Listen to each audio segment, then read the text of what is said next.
Well, hello everybody. How's it going?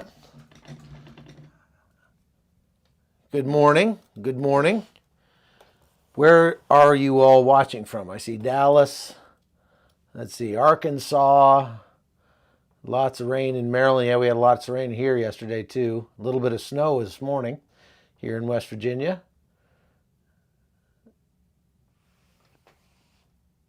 Chicago, Phoenix. I bet it's warmer in Phoenix. New York, North Dakota, Alabama, Venezuela. Venezuela? Really? Wow. Hey, get a hold of me, Venezuela. I'd like to talk to you. Tamaiba Paz? Send me an email, hotzoneholton@gmail.com. If you're in Venezuela, I'd like to talk to you about what's going on there. Sweden, San Antonio, Ohio, London. Well, to say it's raining in London is kind of being redundant, isn't it? Switzerland, holy smokes, all over the place. More people in Arkansas. Wow, thank you very much. Well, I'm glad you're here, and I hope you had a good weekend. We had a great weekend. I've got both my grandbabies here and a bunch of my kids, and so we're really enjoying our time together here at the lodge. And, still talking to a lot of people in Israel, trying to keep tabs on what's happening on the ground there. The fighting in Gaza is still very hot. We are finding again, you can kind of judge the operational tempo and how bad the fighting is by the death toll on the IDF side. Now, the Gaza Health Ministry, which is a wholly owned subsidiary of Hamas, has continued to update their death toll, but you can't really trust it. They're saying it's like over 20,000 people that have been killed in Gaza. I don't think that's likely, but they also don't really have a very good way of actually keeping track of how many people die. It's not like they're bagging and tagging 20,000 people. What happens is whenever there's an airstrike, the Gazan Health Ministry kind of goes, oh, wow, that was a big explosion. That probably killed 100 people. And they just chalk up another 100 people. They don't dig under the rubble for the most part. They don't have the resources or even the inclination to really know how many people are dying in Gaza. It is obviously in their best interests to make the number look as high as possible because they're trying to garner support from the world. And it's working to some extent. If you look at the news, what you're seeing is that the news almost has stopped even mentioning that the numbers they're getting of dead in Gaza are coming from the Gaza Health Ministry, which again is at the very least overseen by Hamas, and they can't put out any numbers that Hamas doesn't agree with. You can imagine what would happen if they did. We talked to Chaim Mailspin last week, and there's my son Mason. Hey, Mace. Hey.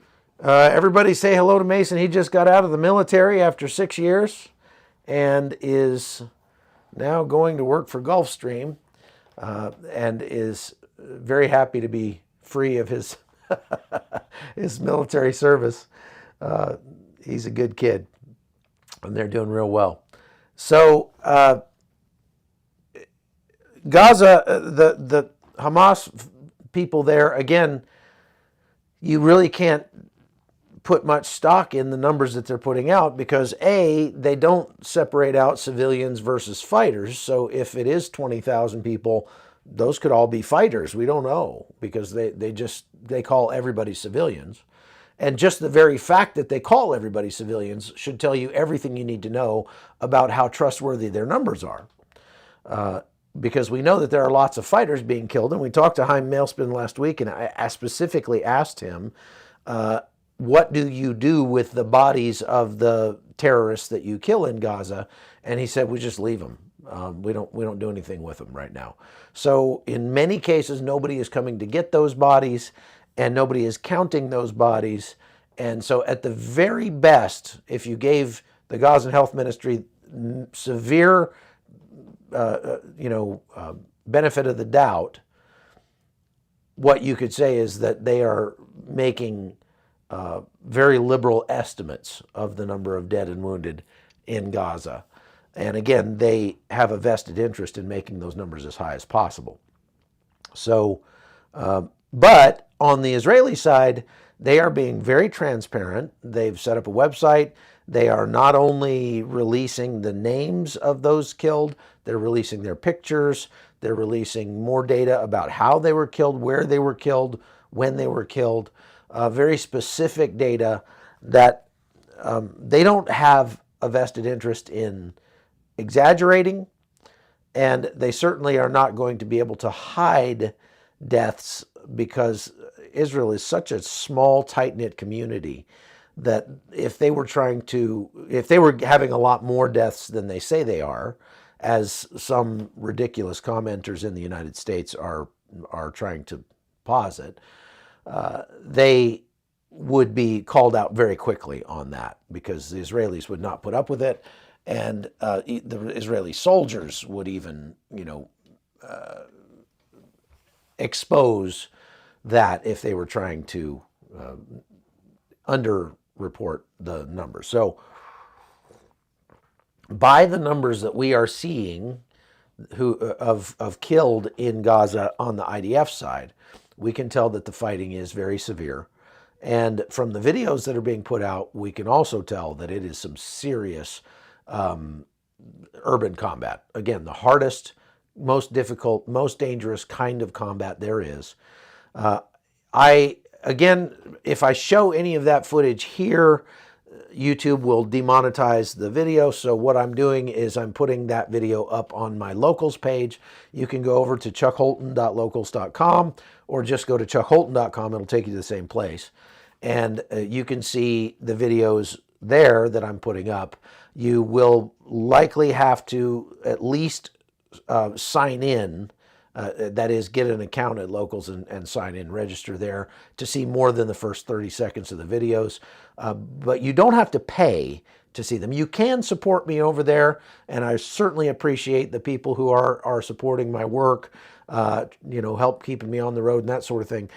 But you don't have to, and I'm not begging you to or anything like that. I certainly appreciate it.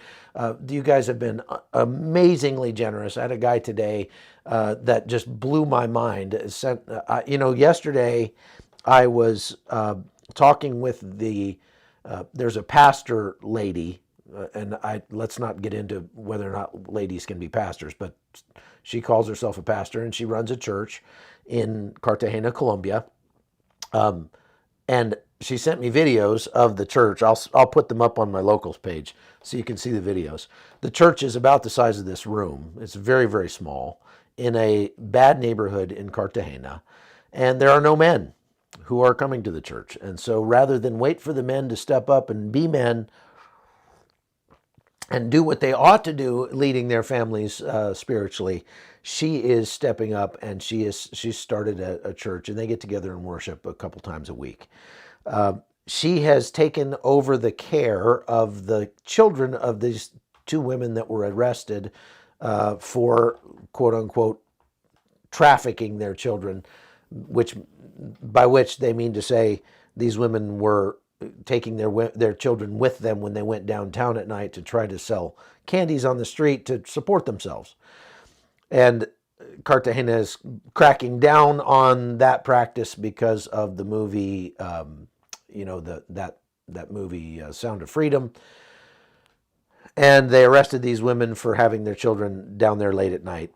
And we're trying to figure out what to do about that, how much I should get involved with that process. I don't want to be seen as in any way, shape, or form supporting the trafficking of children, and that's exactly what we were trying not to do. We were supporting those women, getting them started in micro businesses where they wouldn't have to do that, and they were just on the cusp of getting started with their new businesses, and they were arrested. And so their 7 children are now being cared for by this pastor lady.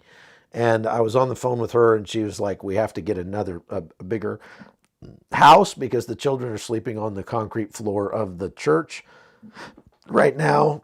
And we one of the children is having a baby today and is in the hospital, and we're going to have to pay for her hospital bill. And all of that is a couple $1,000. And I had just sent money for them to have food and everything. And I was thinking, oh my gosh, I'm going to have to send more money for this. And without me even asking, this guy in Montana sent enough money to cover the whole bill. And he didn't even know he was doing it. But God knew, and God worked it out. And so, we were able to cover those bills.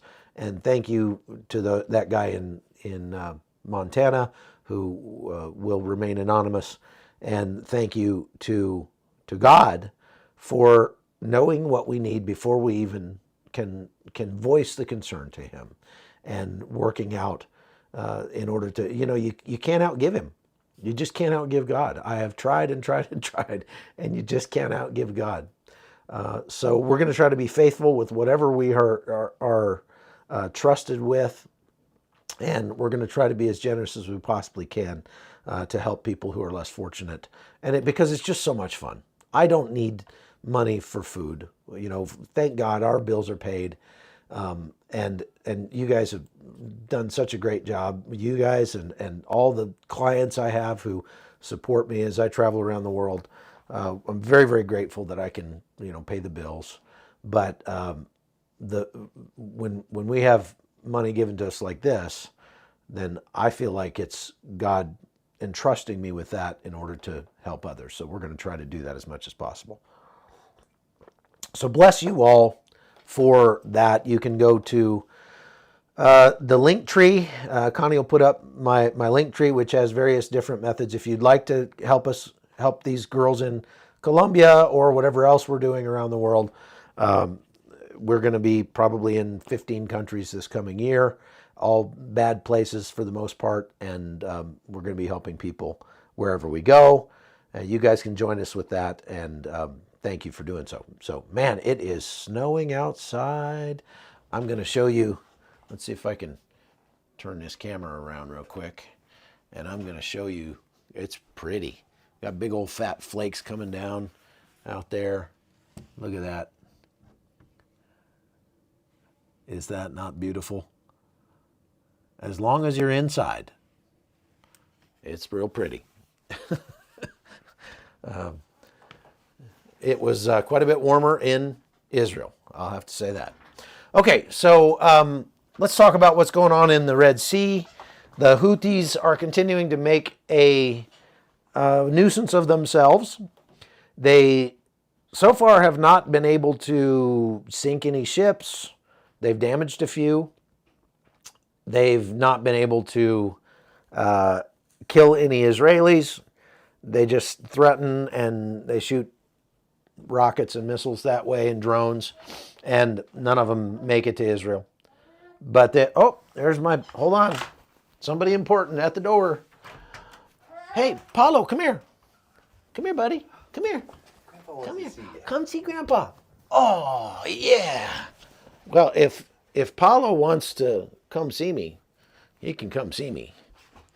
This is my other grandbaby, Apollo. Who's that?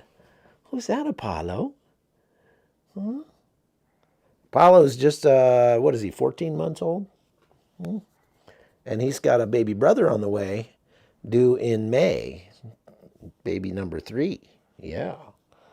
Yeah. So the Houthis, again, making a nuisance of themselves. They did manage to capture that one ship, and they still hold that ship, and they're holding hostage the, Filipino and Indonesian sailors that were on the ship, who have nothing to do with Israel. They have nothing to. Oh, there's Ellie. Come here, Ellie. You want to come see Grandpa? Come here, baby. Oh, I got both grandbabies. Yay! We got a whole pile of them. How fun. Look, Ellie. Who's that? Who's that over there? Is she not precious? Oh, my goodness. I am a blessed man. I'm a wealthy, wealthy man. Look at this treasure I'm holding here in my hands.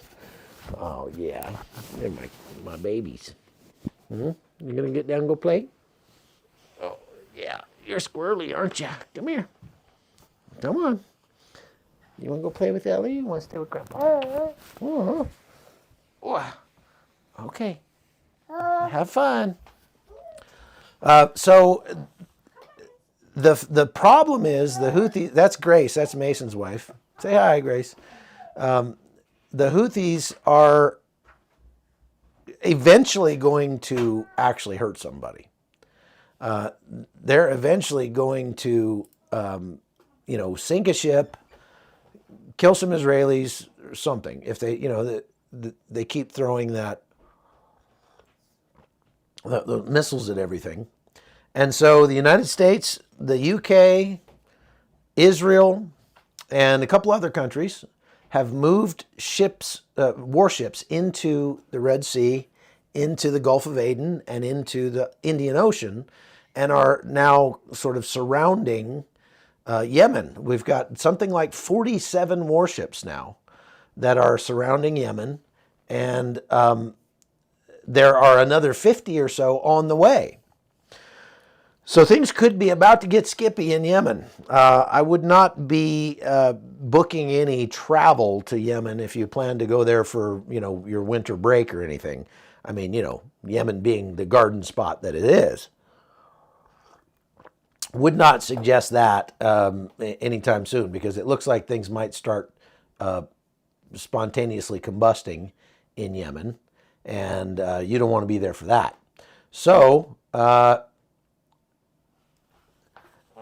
it will be interesting to see if the world has the will, the military will, to actually punish Yemen for what they're doing. I kind of doubt it. I'm sorry, I'm just not real confident in the Western world's resolve when it comes to employing military force in a righteous fashion. I just don't have a lot of faith that they're going to do that. So we'll wait, we'll see. They'll probably conduct a couple of airstrikes or something like that. But the only way to actually not only stop the Yemenis from, the Houthis from continuing to do this, but to deter other countries from deciding to do this, is to hit Yemen so hard they don't know what happened. And that's very unlikely to happen. This doctrine that the Western world has come up with of proportionality is very, very ineffective at making the world a safer place. It actually just makes the world a more dangerous place, because proportionality says, well, Yemen is shooting at ships. They've damaged a couple, so we'll shoot at some of their facilities and damage a couple, in a proportional method, so that we're not overdoing it or anything. Whereas if we were to go all out and flatten most of Sana'a or something like that, Yemen we would remove their capability in a large part to actually, conduct offensive operations. But we would also send a message to the world that you don't mess with us. That's one thing that Donald Trump pretty much did right, is he put the word out, you don't mess with us. And people believed him because he was, not because he was a war hawk. If anything, he employed military force less during his tenure than Joe Biden has. But people didn't know what he would do because he was just so crazy. And so he was just, people were like, they really believed he might, drop a nuclear bomb on him or something like that. So that was the way to deter. And I think Trump showed that you can function as a deterrent force without having to resort to massive military force if you do it at the beginning. But if you allow it to go on, if you allow this provocation to go on and on and on and on, and you never do much about it, what you're doing is you're sending a message to our adversaries that we're weak. It's a flaccid response. And so that, unfortunately, I think is the direction that we're going with the Biden administration, is to more, tough talk and not really much action. Lloyd Austin is a milquetoast at best. He goes around and blusters on camera, but then nothing really ever happens. Lloyd Austin is far more concerned with integrating transvestites into the U.S. military than he is with making the military a lethal fighting force. And it's very, very unfortunate, very unfortunate. So, but that's what he's being ordered to do in his defense. So we need to keep an eye on the Red Sea. This could actually end up causing another logistical nightmare, another supply chain problem across the world, because much of the world's commerce flows through the Suez Canal and flows through, goes up there into the Red Sea and everything. And now a lot of that is just paused for the time being. They're not, let's see, Maersk, BP, and some other shipping companies have decided we're just not going to send any ships up in there right now because we don't want to be the one that actually gets sunk and gets some people killed. So we're just going to not go into that area, which, combined with the ongoing crisis with Ukrainian grain getting out of the Black Sea and, things like that. The Panama Canal is very, very low because they're in a drought state right now. And so they've had to dramatically reduce the number of crossings from like 40-ish per day to now 27 or so per day. And that may actually go to 0 because we're just coming into the dry season. And they're already so low that they're talking about they may have to shut the Panama Canal for a time because every crossing of the Panama Canal uses like 55 million gallons of water, and their reservoir there in Gatun Lake is not being refilled. So we may be in for a supply chain crisis like we saw back a couple years ago. Now, I'm not a doomsday, I'm not one of these guys who really enjoys, predicting the end of the world. I have some good friends who that's their shtick, that's their thing. They love to talk about, oh, the world is falling apart, the sky is falling, the sky is falling. We're going into, massive famines. We're going into, the United States is going to collapse by this time next year. Israel is going to collapse and cease to exist as a country. Ukraine is going to lose. And, they just, all bad news, bad news, bad news. I don't like being that guy. And in fact, when the last supply chain crisis happened, many of my friends that are more inclined that way were calling for, massive famine across the world within the next 12 months. Well, it didn't happen. I have a file that I've kept since I was a stockbroker back when I became a stockbroker. Well, I really started in the financial services business in 1992-ish. And became a stockbroker, a full-fledged stockbroker in 1995. And I started keeping a file of all these articles that called for the end of the world, the Doomsday file. And when I saw an article like that, I'd clip it out and I'd put it in a file. And of course, when we got to the point where digital was more like, the norm, then I quit putting it in a paper file and I started just keeping a folder of it and saving these stories that talk about how the end of the world is coming. And it's instructive to go back and look at those files from time to time and realize that most of the things that people,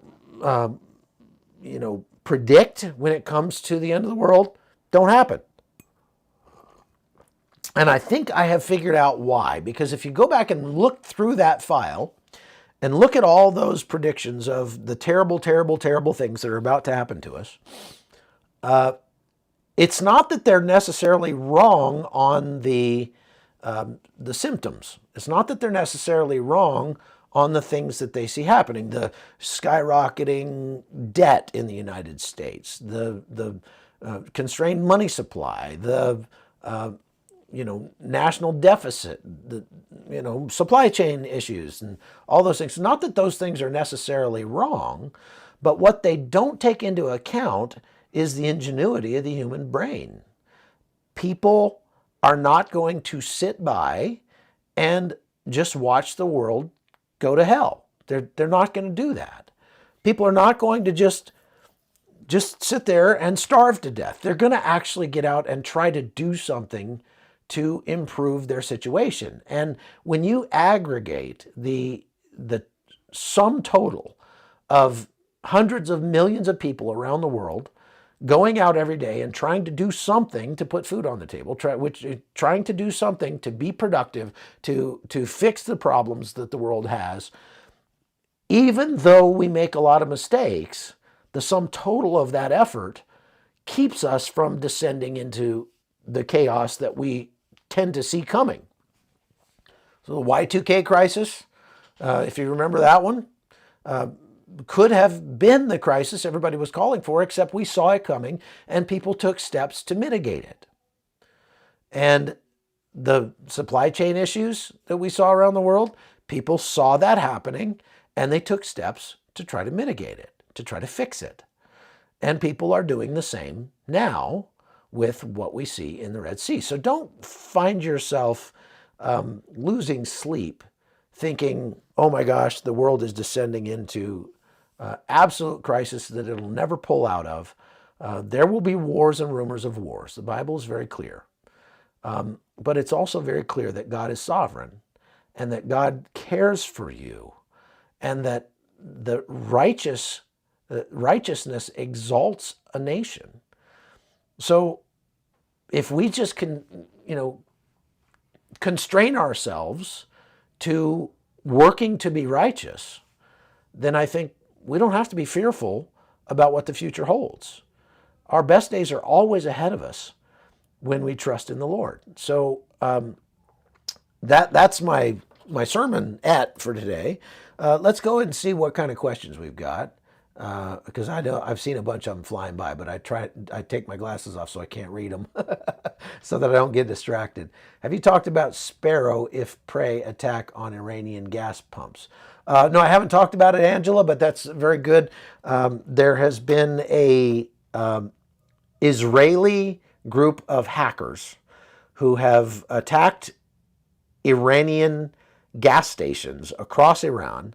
And right now, only about 30% of the gas pumps in Iran are functioning.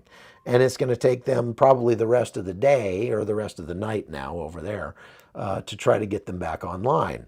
And the hacker group has threatened to continue attacking assets inside Iran as long as Iran is continuing to support and encourage terror against Israel.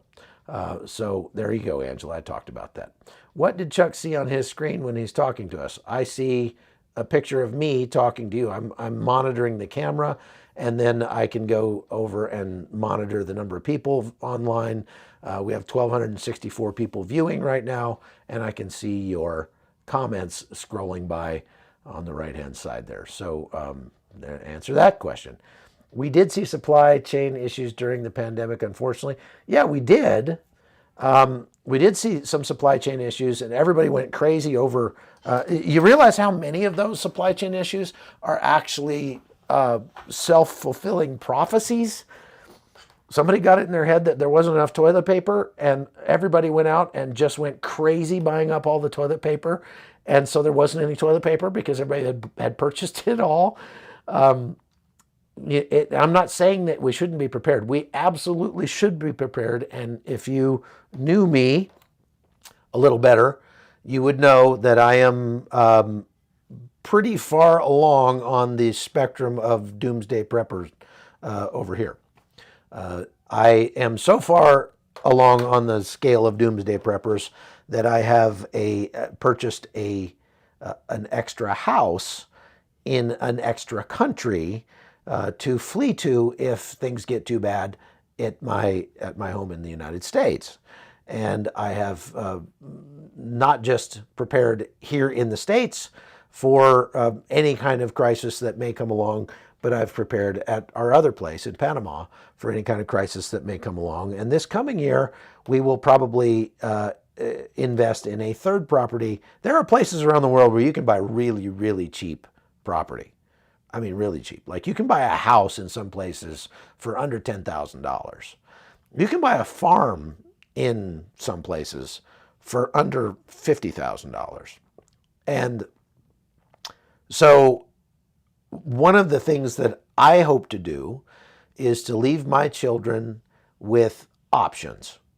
And the way that I do that is by preparing, not just here in my home in West Virginia, but preparing in places, in other places, and spreading some of our assets around so that whatever happens regarding tax issues, regarding crime and violence, whatever, gun control laws, you name it, here in the United States, we will have options if it comes to that. So yes, I am a big advocate of being prepared, and you definitely should be, but we don't need to be afraid, is my point. What do you think China will send ships given they have their base in Djibouti? We have a base in Djibouti as well, and China does have ships in the region, although they're not engaging in any of this right now. And the reason for that is very likely because it is in China's interests for there to be turmoil in the Red Sea. The more the United States and the West are engaged in the Red Sea, are distracted by what's happening in Israel, in Ukraine, the less we're going to be able to focus on Taiwan and what China's provocations there. They're threatening Taiwan, and not just Taiwan, they're threatening the Philippines, they're threatening Japan. This year, I was in the Philippines, Japan, Taiwan, South Korea, and reported extensively on the threats that are being levied against those countries by China. And the fact that the West has so forcefully, up until now, assisted both Ukraine and Israel is actually functioning as a deterrent to China at this point. But China is not going to necessarily help fix those two problems because, again, the more turmoil there is elsewhere, the less focus there is on their own bullying in the South China Sea. Thank you, Randy. It's very kind of you. I appreciate that. Your first super on a live stream. That's great. And folks, you can follow Randy's example there by hitting that super thanks thing down at the bottom. But, I found a lot of people are actually watching on their television and they can't do that. So I get it. That's fine. No problem. But thank you for those that want to contribute. I appreciate it. What is the status of nuclear weapon program? Rachel, I'm assuming you're asking about the nuclear weapon program in Iran. What we know is that Iran is continuing to work toward thank you, Peter, is continuing to work toward a nuclear weapon. And Israel has continued to say that they will not allow Iran to obtain a nuclear weapon, that if they do, that things are going to get really, really hot in the region between Iran and Israel. And Israel will strike Iran if they believe that they are on the cusp of getting a nuclear weapon. So one of the things that I was wanting to say is that Israel is not just reading the news about what's going on in like Syria or Iran or Iraq or any place like that. They have a very robust intel capability and I'm talking about human intelligence, boots on the ground, inside Syria, inside Iran, inside Iraq, and many other places. And you can see that because of the strikes that they are making on facilities inside Syria. They struck another facility last night in Syria, and they've struck many facilities over the last several days inside Lebanon.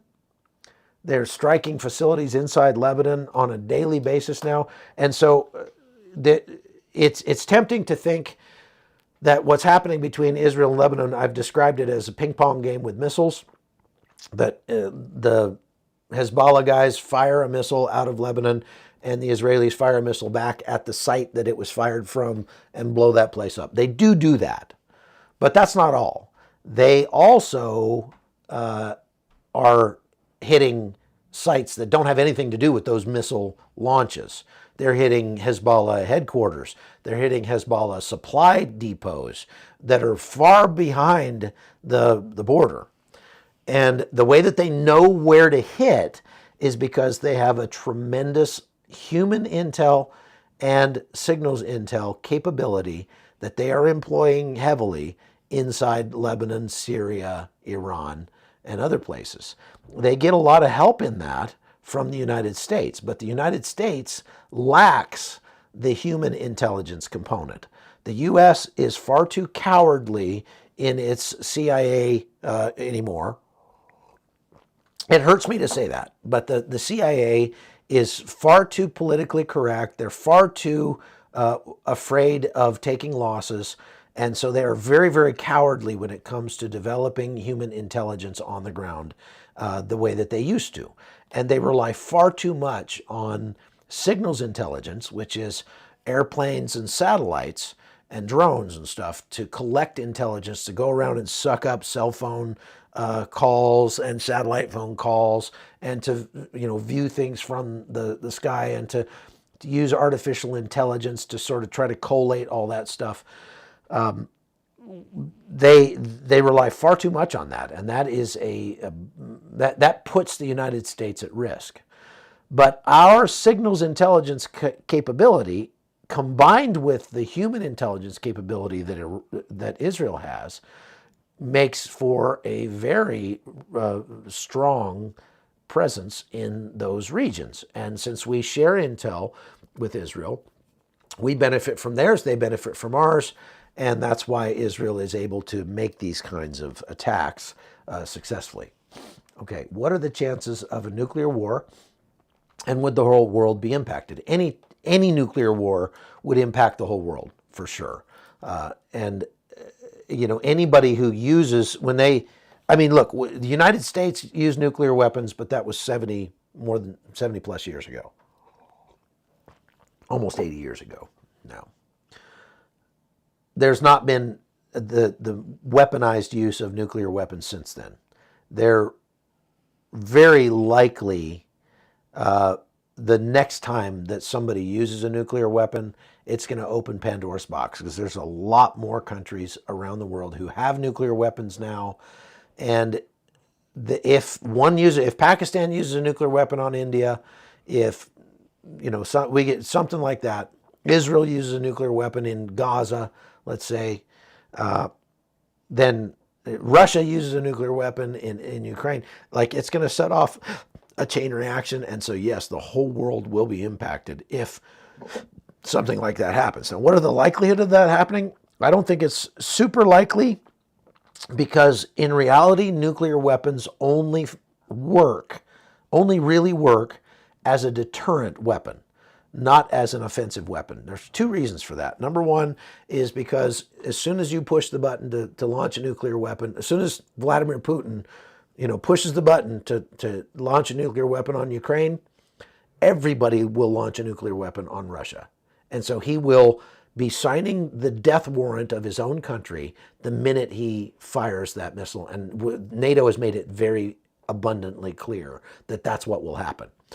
Number two, if he did use let's say a small tactical nuke in that area, the radiation that it would cause would deny that area that he blew up to his own forces in large part. And so he would be, blowing up, let's say, Zaporizhia or something like that in Ukraine, but he wouldn't be able to take Zaporizhia. He would be denying it to his own people. So in reality, nuclear weapons just do not work. Now, I saw an article today that was sent to me by a friend by some very disreputable news source claiming that Israel has been using neutron bombs inside Gaza. And they came up with this cockamamie story about how there are elevated levels of neutrons in the soil in Gaza. And then that proves, because the only way that could be is if they were using nuclear, neutron bombs in Gaza. Let me just tell you something. Israel is not using neutron bombs in Gaza. And if they were, everybody in the world would know about it. And Israel would be absolutely crushed under the weight of sanctions and things like that would take place. And so they're not going to, that's ridiculous. It's not going to happen. Okay. So I would not be too worried about nuclear war happening in the United States or in the world in the short term. I would say that eventually, at some point, yes, it will happen. At some point, there will be nuclear used. And we don't know exactly when that is. I'm saying it probably won't be this year, or it probably won't be next. Let's hope. We can hope and pray that I'm right about that.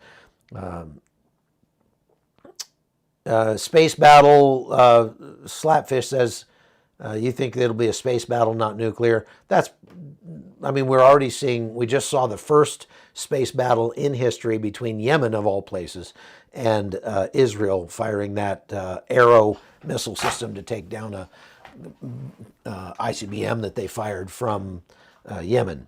And okay. Did you ever run a poll on where to go? I didn't yet, but because I'm not ready to start traveling again yet, and a lot of things could change in the next 2 weeks, but I will run a poll, and I will let you guys decide where I go back to next.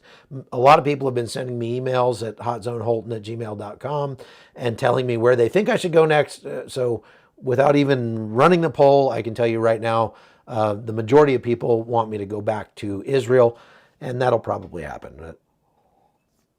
But we'll see. We'll see. Okay, let's see if there's any other questions here. Thank you, Semper Fi. It is a beautiful spread here. And yes, we do own this Airbnb that we're staying at. We stay here for about a month out of the year, a couple weeks in the summer, a couple weeks in the winter, and mostly just work on it and try to keep it, do the maintenance on it, keep it up. But we also enjoy our holiday here very much. Well, it has all Bibles, but if you blah, blah, blah, okay. What country, where can I purchase property cheap today? Well, you can, depending on where you're looking, there's still cheap property in Panama. There's cheap property in El Salvador. You might think, oh my gosh, that's dangerous. I'm not going to El Salvador. El Salvador is actually safer probably than Panama, and safer than a lot of U.S. cities right now. They have a very strong president who's been, taking it to the criminals, and things are not bad. There are lots of places across Latin America where there's cheap property. We're looking at property in Armenia because we spend so much time there now that I have, my son and daughter-in-law live there, and we're going to have a grandbaby there this coming year. We're looking at maybe investing there. We've looked at Portugal. Portugal would be a good place to get property because if you can establish residency in Portugal, you can maintain it for a certain period of time and then get a EU passport. If you got an EU passport, you could then, theoretically, you could renounce your U.S. citizenship and still be able to come to the United States for 6 months out of the year without paying any taxes at all to the U.S. And that would save me a boatload of money. So I'm not necessarily serious about doing that, but we went to Portugal last year. We looked around. You can buy a house in Portugal, now an old house, one that would definitely be a fixer-upper, for $6,000. And it's not going to be in in Lisbon or someplace, but it's up in the mountains, out in the country, which is what I prefer. I like being out in the country. And again, if you're just looking for places, a place that you could go and sort of get away from everything, remote places are better, obviously. And you never know what the politics of a country are going to do. You never know what the politics of this country are going to do. They could outlaw all kinds of things tomorrow, and you'd be a felon just doing what you're doing right now. Just retroactively make you a felon. They tried that with the arm brace, pistol brace ban that the ATF put in place, regulated into place, that was subsequently removed by the federal judge. But if you had a short-barreled, an SBR, a short-barreled rifle, a pistol brace on that was legal one day and illegal the next day, and if you didn't register it, boom, you're a criminal, just like that. I want to be able to avoid being made a criminal without me doing anything different. And so I want to have options for me and my family. That's my... Okay, so we do stock up on toilet paper and the like when it's on sale. That's probably good. I stocked up on bidets because hopefully we won't run out of water.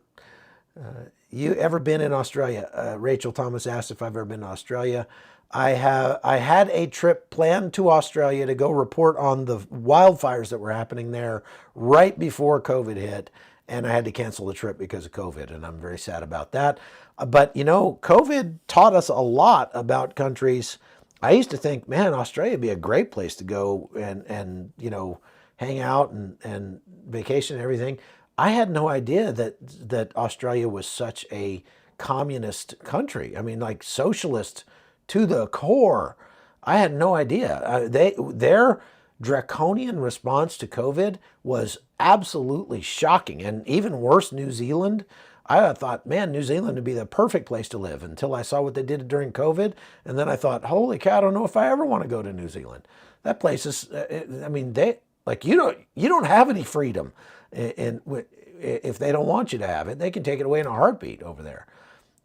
Same with Panama, actually, was pretty bad. What is the scoop on IDF soldiers misbehaving, looting, burning food trucks, etc.? Okay, so Nodrug, thank you for the very good question. That is a great question. I appreciate well thought out questions on the topic that we're discussing. I like that a lot. Okay, let me just preface this by saying that in any war, you've got a bunch of 18, 19-year-old kids running around with assault rifles, being asked to put their lives on the line, to really put their young lives at risk, and perhaps never get to grow up, never get to have children, never get to get married. And you're putting them in the most stressful situations known to man. And that is watching their friends be killed, never knowing if your next step will be your last. And so you can understand a little that some of these guys, they're not making all the connections up here yet. They're still boys in some sense. And they tend to sometimes do stupid things.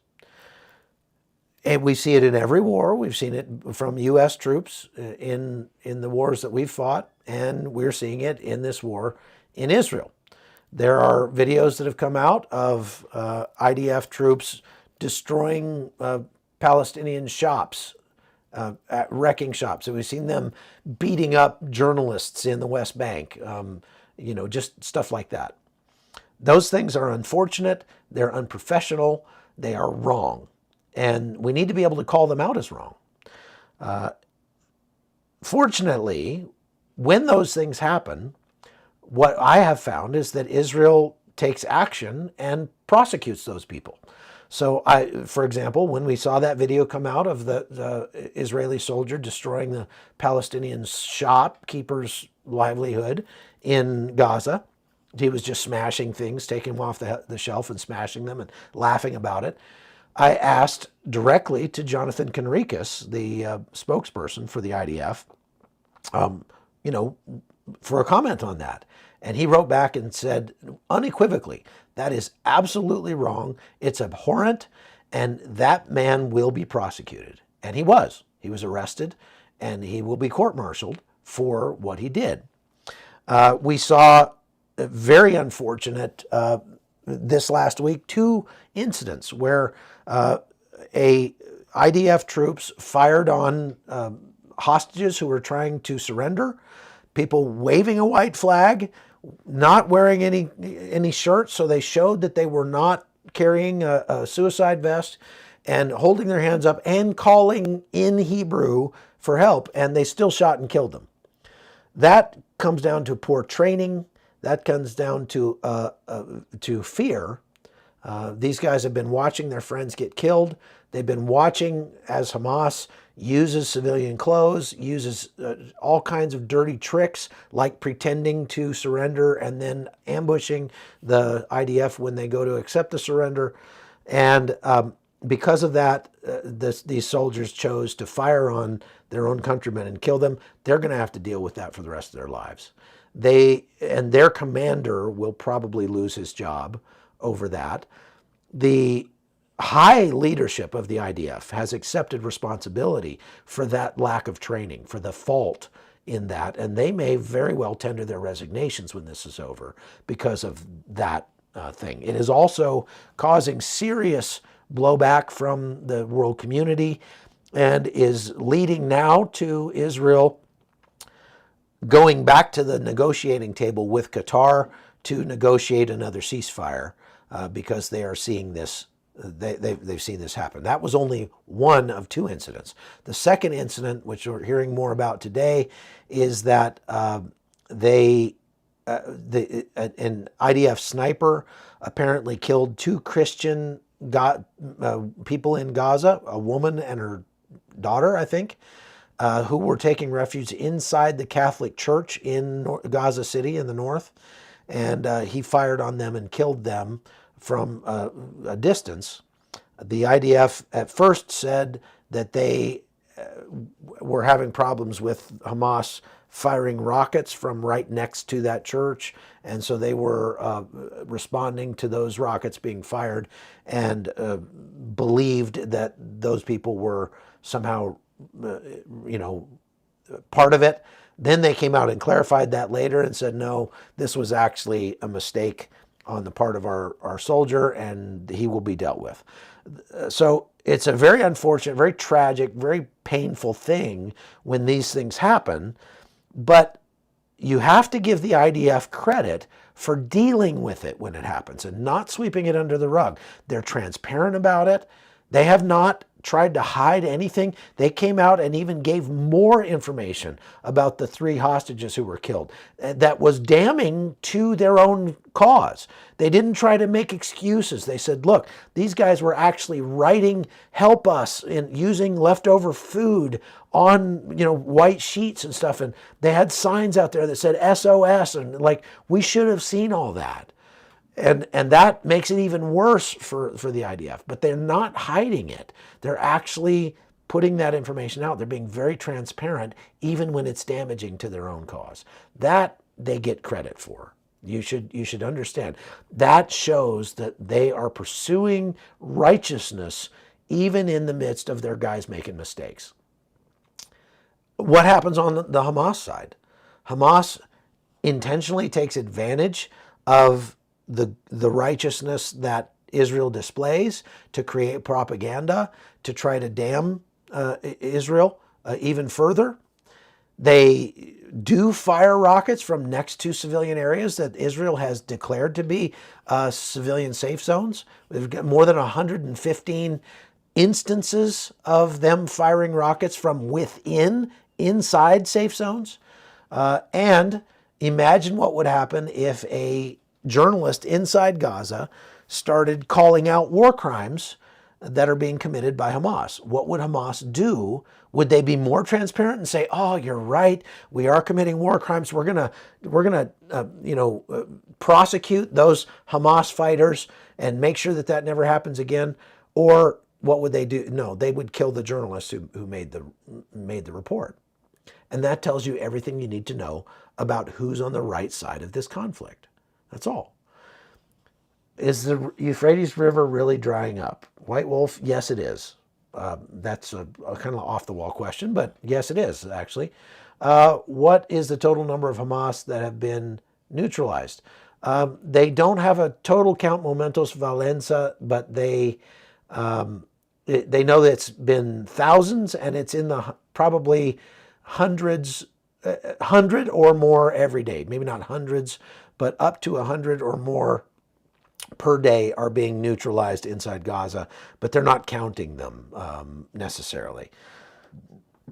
One thing that I find interesting is that Israel is not disputing the numbers that the Gaza Health Ministry is putting out, where the Gaza Health Ministry says, we have 22,000 people killed in Gaza, but they're not separating out fighters from civilians. They're just giving one total number. And Israel is not disputing those numbers, not because they believe them, but because they're like, it actually, I mean, if they're not separating out fighters, then we can just say, okay, we killed 20,000 Hamas fighters. Thank you very much. They're just like, whatever, you guys record whatever number you want, because anybody with two brain cells to rub together knows that you're, not trustworthy. And so they're not going to care what numbers you put out. It's the same thing with the numbers that Russia puts out. Russia claims they've only lost like 16,000 men in Ukraine, and it's more like 300,000. I mean, it's ridiculous. It's crazy. What do you think of Norman Finkelstein? I don't know. I don't really think about Norman Finkelstein a whole lot. Okay, let's see here. How many hostages are still being held? So about 130. They keep finding more that are dead, not including the ones that they actually accidentally killed, but they have found just in the last 24 hours, I think 2 more hostages that they found their bodies in Gaza. And so they believe that there are at least like 30 of them that are dead, which would mean that there are somewhere around 100 that they think might be still alive, but they don't really have any proof of life one way or the other. So there's that. That's not cool. Okay, so we have, let's see, about, I'm going to have to go here pretty quick because I've got another thing coming up. When did we start this? Have we been going half an hour or an hour? I lost track of time. I think we started at 9:30, so we're going half an hour. So we can answer a few more questions if anybody's got. Russians have lost a large city worth of people in Ukraine. And again, I spent 6 months in Ukraine, and I can tell you that those numbers are probably accurate.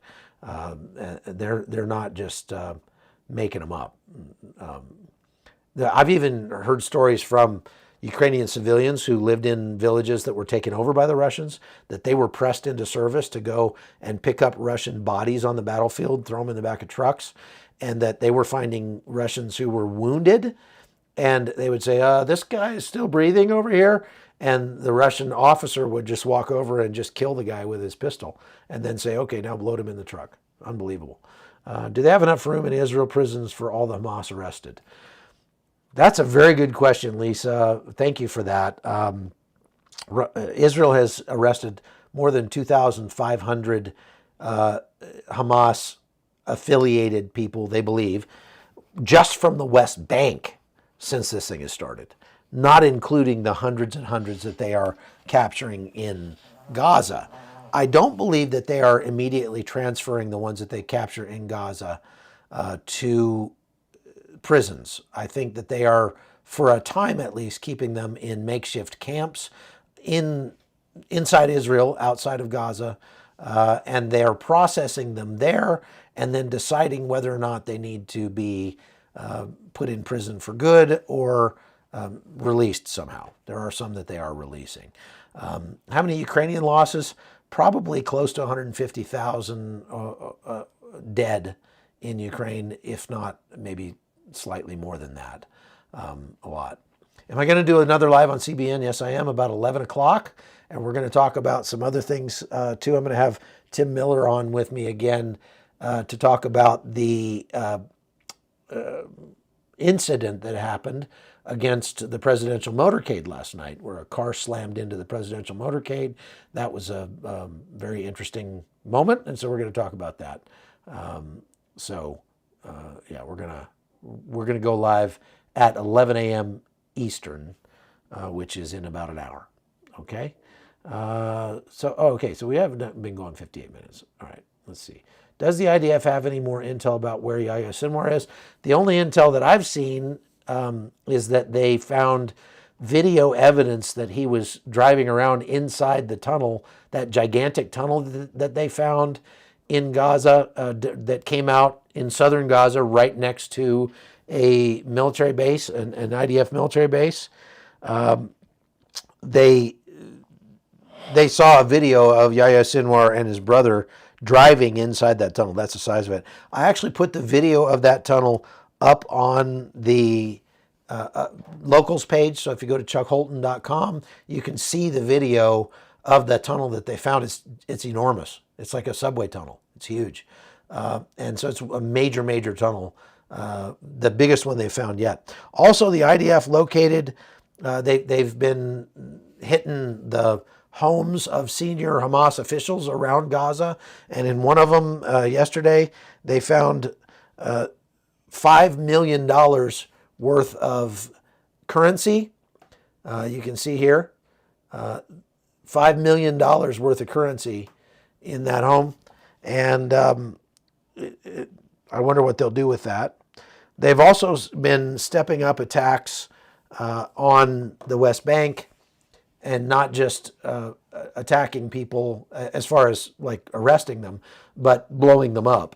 And we're, I think, very close to where you could easily say that there is outright war in the West Bank between the IDF and Hamas. Somebody asked me if I know of Dave Betts or Dave Grossman. I know Dave Grossman personally.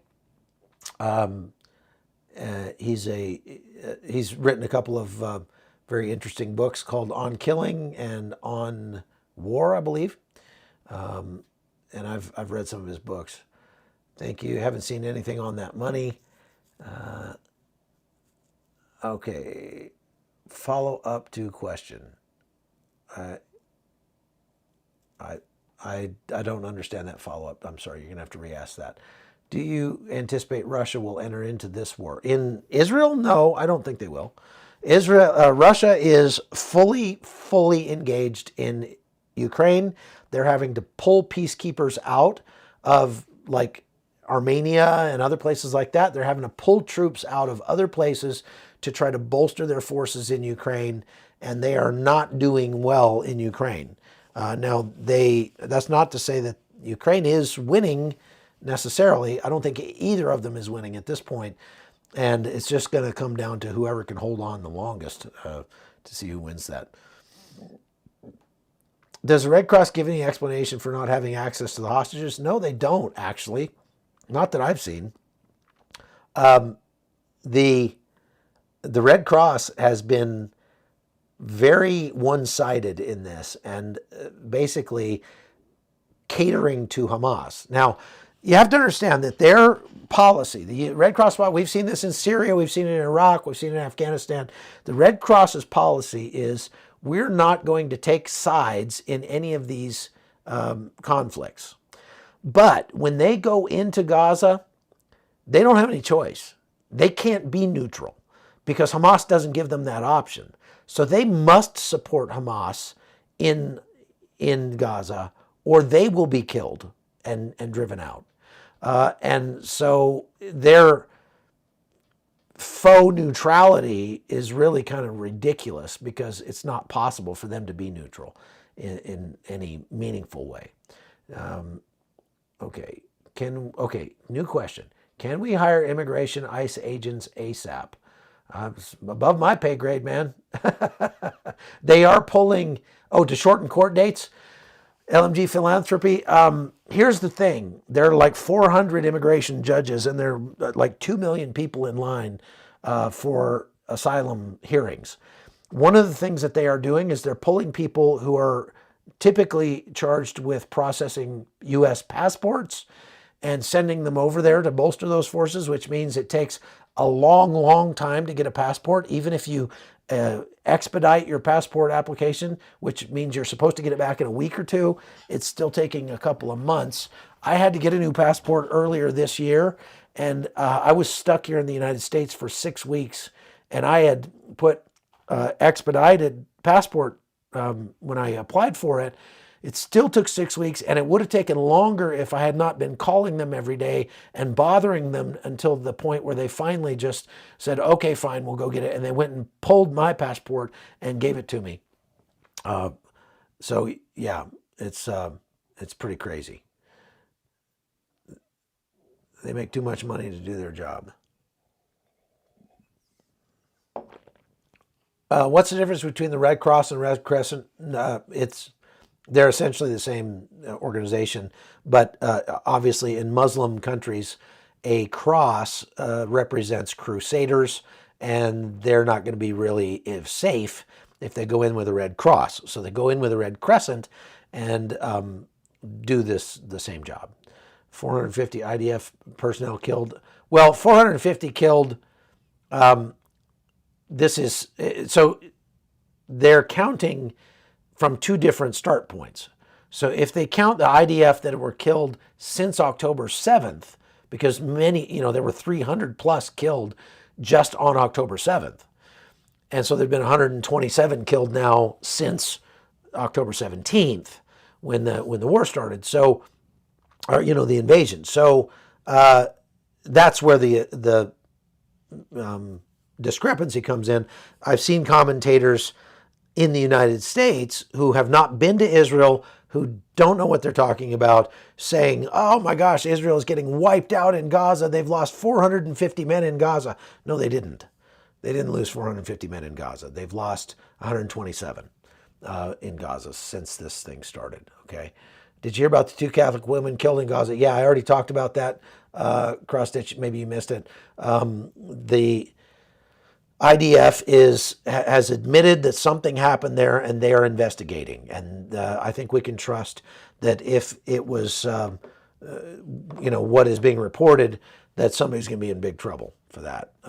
They accidentally killed a couple of Christians who were taking refuge at a Catholic school there. This is very unfortunate, very unfortunate.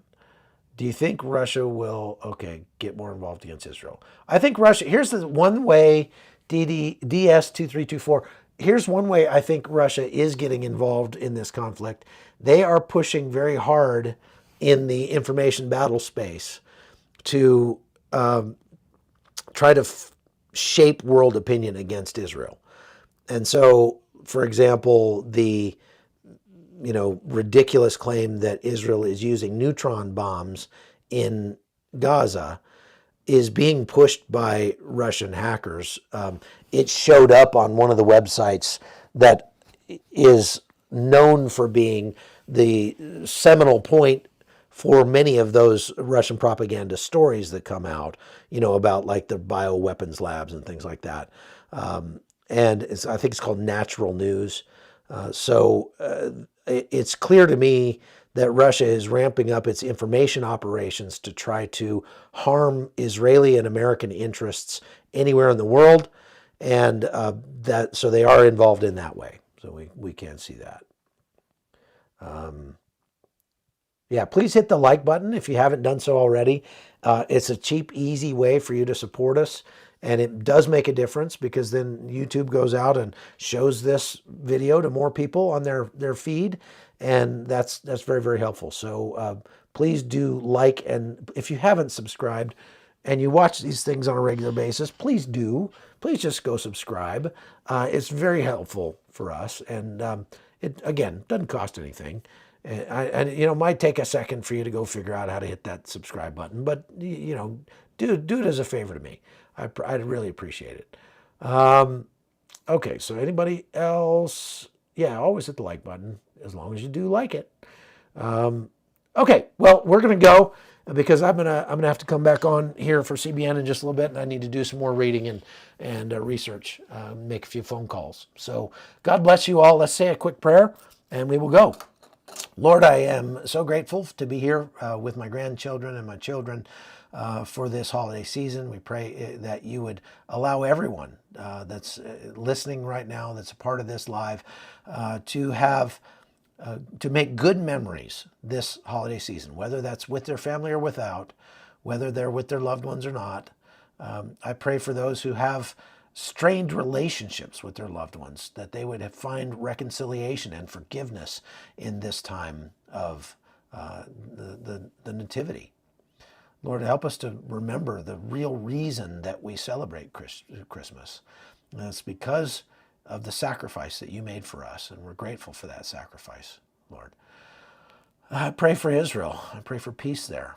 And I pray that this would be over quickly, that you would give those young men who are on the front lines fighting an extra dose of discernment and caution, so that they would not only be safer themselves, but so that they would not harm their cause by being too liberal with their application of violence, as righteous as it may be.